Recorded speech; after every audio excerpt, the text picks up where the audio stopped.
विश्वगुरु के होते हुए संसद की सुरक्षा में सेंध कैसे लग गई? जब कुछ कुछ ऐसे ही सवाल संसद में पूछे गए और वेल में उतर करके अमित शाह का इस्तीफा मांगा गया तो स्पीकर साहब की तिलमिलाहट देखिए। Shri Derek O'Brien is hereby named to leave the house immediately. नमस्कार दोस्तों, अब समय आ गया है कि अब संसद का नाम बदलकर भाजपा कार्यालय रख देना चाहिए, क्योंकि अब संसद और भाजपा कार्यालय में कुछ ज्यादा अंतर बचा नहीं है। दोस्तों, कलर बम लेकर के उपद्रवी संसद के भीतर घूम सकते हैं, संसद की मेजों कुर्सियों पर उछल कूद कर सकते हैं, संसद को धुआं धुआं कर सकते हैं, लेकिन संसद वेल में आकर के इस बात का विरोध नहीं कर सकते। संसद से बाहर सरकार को वैसे भी सवाल पसंद नहीं है, लेकिन अब सरकार को संसद के भीतर भी सवाल बर्दाश्त नहीं है। जो सवाल करेगा निकाला जाएगा, जो सरकार से पूछेगा वो पछताएगा और उसे सत्र से निलंबित कर दिया जाएगा। 15 सांसदों को संसद से निलंबित कर दिया गया है। इसमें हंसने वाली बात यह है कि जो डीएमके सांसद एसआर पार्थिबन संसद में थे ही नहीं, उनको भी निलंबित कर दिया गया। इसे हिंदी में थोक के भाव में निलंबन कह सकते हैं। विपक्ष के सांसद संसद में हो या ना हो, इससे फर्क नहीं पड़ता, लेकिन निलंबन होने के लिए इतना ही काफी है कि वो विपक्ष के हैं। इससे पता चलता है कि स्पीकर नमक का कर्ज बड़े ठीक से अदा कर रहे हैं। संसद जैसी जगह भारतीय जनता पार्टी के कार्यालय में तब्दील हो गई है। दोस्तों, ये देखकर के अब लगता है कि अब चापलूस ही संसद में बैठ पाएंगे। वंदन अधिनियम अब संसद के भीतर लागू कर देना चाहिए। बीजेपी तो बहुमत में है, अब एक कानून ले आना चाहिए कि जिसे नरेंद्र मोदी जी और अमित शाह जी पसंद नहीं करेंगे वो संसद में बैठ ही नहीं सकता है। संसद से बार बार विपक्षियों को निलंबित करने का क्राइटेरिया अब सरल कर देना चाहिए। संसद से विपक्षी सांसदों को निलंबित करने का अब सिंगल विंडो सिस्टम लागू कर देना चाहिए। देखिए, मैं निलंबित सांसदों का पक्ष बिल्कुल नहीं ले रही हूँ। अब संसद में कलर बम चले, चाहे चाकू छुरी मिसाइल चले, लेकिन मुंह से अमित शाह और नरेंद्र मोदी को जिम्मेदार ठहराना प्रकृति के नियमों के खिलाफ है। भाई, इस्तीफा मांगना तो महापाप है, क्योंकि ये दो वो नाम हैं जो आरोप लगाने के लिए नहीं, ये नाम वो हैं जो जपने के लिए हैं। इन दो नामों को जपना चाहिए, लेकिन ये कुबुद्धि विपक्ष पता नहीं क्यों इन दो नामों का विरोध करता रहता है। क्या हुआ जब देश की सुरक्षा गृह मंत्री के हाथ में है?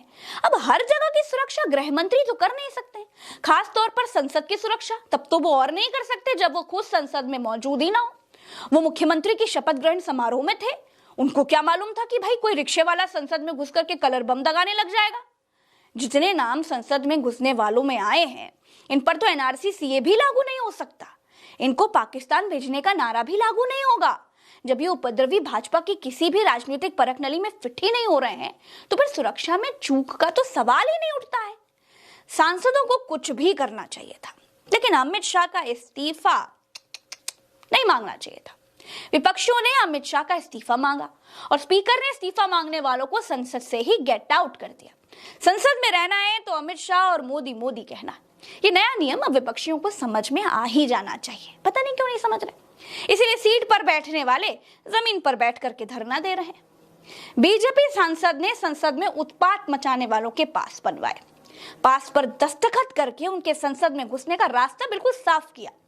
जब मीडिया ने यह सवाल किया कि बीजेपी सांसद ने ऐसा क्यों किया, तो जवाब आया कि लड़के जिद कर रहे थे, इसीलिए पास बना दिए।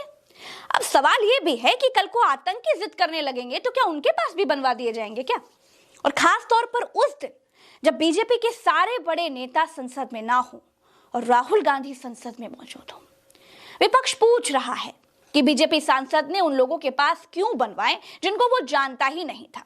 अगर अपना लॉगिन पासवर्ड देने पर महुआ मोइत्रा उनकी सांसदी जा सकती है, तो फिर संसद में हमलावरों को प्रवेश कराने के संगीन जुर्म में बीजेपी सांसद से सवाल क्यों नहीं किए जा सकते?